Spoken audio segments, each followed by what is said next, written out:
നമസ്കാരം. ലിറ്റിൽ തിങ്സിന്റെ ഓണസദ്യയിലേക്ക് എല്ലാവർക്കും വീണ്ടും സ്വാഗതം.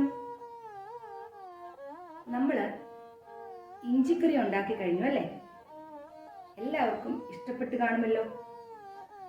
ഇനി നമ്മൾ ഉണ്ടാക്കാൻ പോകുന്നത് മാങ്ങാക്കറിയാണ്. തൊടുകറികളുടെ കൂട്ടത്തിൽ രണ്ടാം സ്ഥാനം മാങ്ങാക്കറി. നമുക്ക് മാങ്ങാക്കറി ഉണ്ടാക്കാം. ഞങ്ങളുടെ വൈക്കം സ്റ്റൈൽ മാങ്ങാക്കറിയാണ് കേട്ടോ. കണ്ടിട്ട് അഭിപ്രായങ്ങൾ അറിയിക്കാൻ മറക്കരുത്. വീഡിയോ ഇഷ്ടപ്പെട്ടാൽ ലൈക്ക് ചെയ്യാനും ഹൈപ്പ് ചെയ്യാനും ഓർമ്മിക്കുമല്ലോ. ചാനൽ സബ്സ്ക്രൈബ് ചെയ്ത് സപ്പോർട്ട് ചെയ്യണം കേട്ടോ.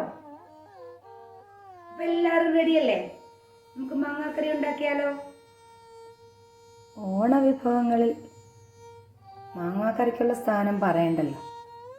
നല്ല 2 മാങ്ങയാണ് മാങ്ങാക്കറി വയ്ക്കാനായിട്ട് കിട്ടിയിരിക്കുന്നത്. ഇത് നമുക്കിനി അരിഞ്ഞ് റെഡിയാക്കി കൊണ്ടുവരാം. മാങ്ങയൊക്കെ നല്ല ചെറുതായിട്ട് അരിഞ്ഞെടുത്തിട്ടുണ്ട്. ഇനി നമുക്കിത് കറി വയ്ക്കണം. ഞങ്ങളുടെ വൈക്കംകാരുടെ പ്രത്യേക മാങ്ങാക്കറിയാണ് കേട്ടോ.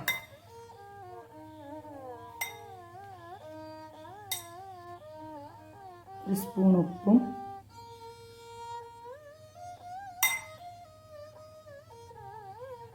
കുറച്ച് കായപ്പൊടിയും കൂടെ ചേർത്ത്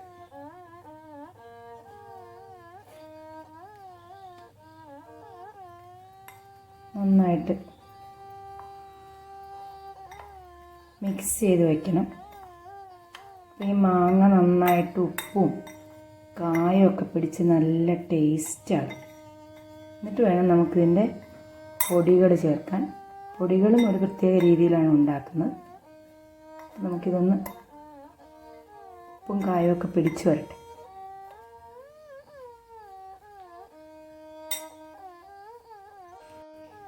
മുളക് വറുത്ത് പൊടിച്ചാണ് നമ്മളിതിന് ചേർക്കുന്നത്.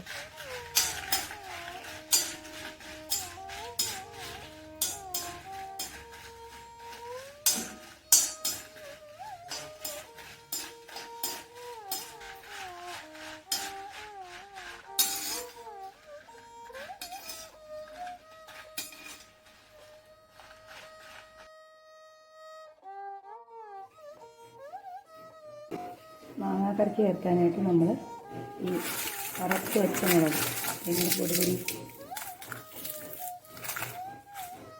കറിവേപ്പിലുള്ള മുളക് നമ്മൾ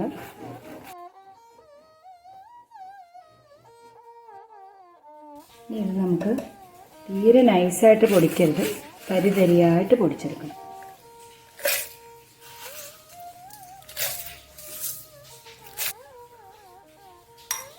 നമ്മൾ നേരത്തെ അരിഞ്ഞ് ഉപ്പും കായപ്പൊടിയും ചേർത്ത് വച്ചിരിക്കുന്ന മാങ്ങേന് നല്ല ചാറൊക്കെ വന്നിട്ടുണ്ട്. ഇനി ഇതിനകത്ത് നമ്മൾ വെള്ളമോ വിനാഗിരിയോ ഒന്നും ചേർക്കില്ല. ഇത് തന്നെ മിക്സ് ചെയ്തെടുക്കും. മുളക് പൊടിയും ഉലുവാപ്പൊടിയും ചേർത്ത്. അപ്പോൾ നമ്മുടെ ഓണസദ്യക്കുള്ള നല്ല ടേസ്റ്റി ആയിട്ടുള്ള മാങ്ങാക്കറി റെഡിയാകും. നമ്മൾ പൊടിച്ചു വെച്ച മുളക് പൊടിയാണ് ആവശ്യത്തിന് നമുക്ക് ചേർത്ത് കൊടുക്കാം.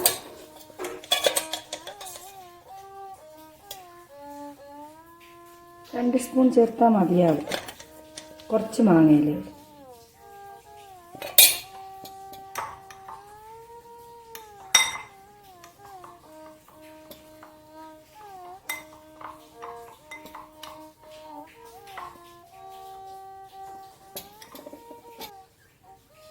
ചെറിയ സ്പൂൺ ഉലുവാപ്പൊടിയും കൂടെ ചേർത്ത് കൊടുക്കുക.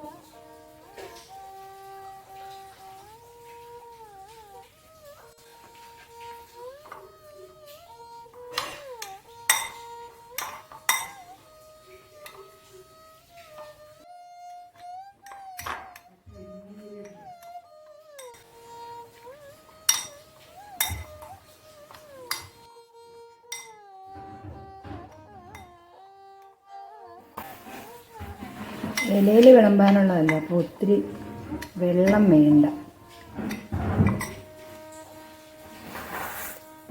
കുറച്ച് കായം കൂടെ ചേർക്കാം. നമ്മൾ ചേർത്തപ്പം പച്ചവെള്ളം കുറച്ച് കായം കൂടെ ചേർക്കാം.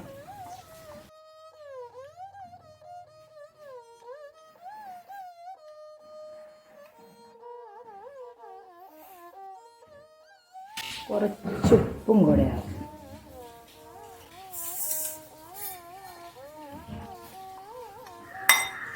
ഇത് ഇരുന്ന് ശരിയായിക്കോളും.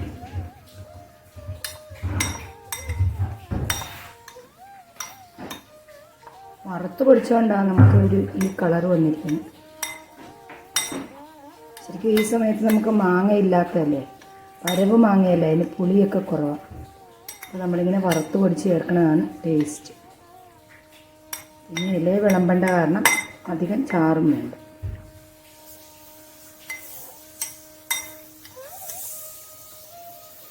ഇനി ഇത് ഇരുന്ന് ശരിയായിക്കോളും.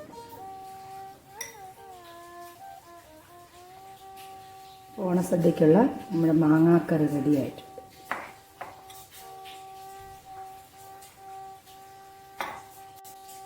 ഈ ഓണത്തിന് സ്പെഷ്യൽ മാങ്ങാക്കറി എല്ലാവരും വെച്ച് നോക്കുക.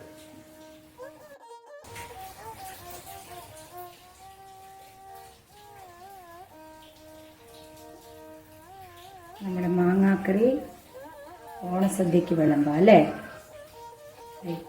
ഇങ്ങനെ ഇരിക്കും, നല്ല കട്ടിയായിട്ട്, ഇലയിലൊന്നും ഒഴുകി നടക്കില്ല.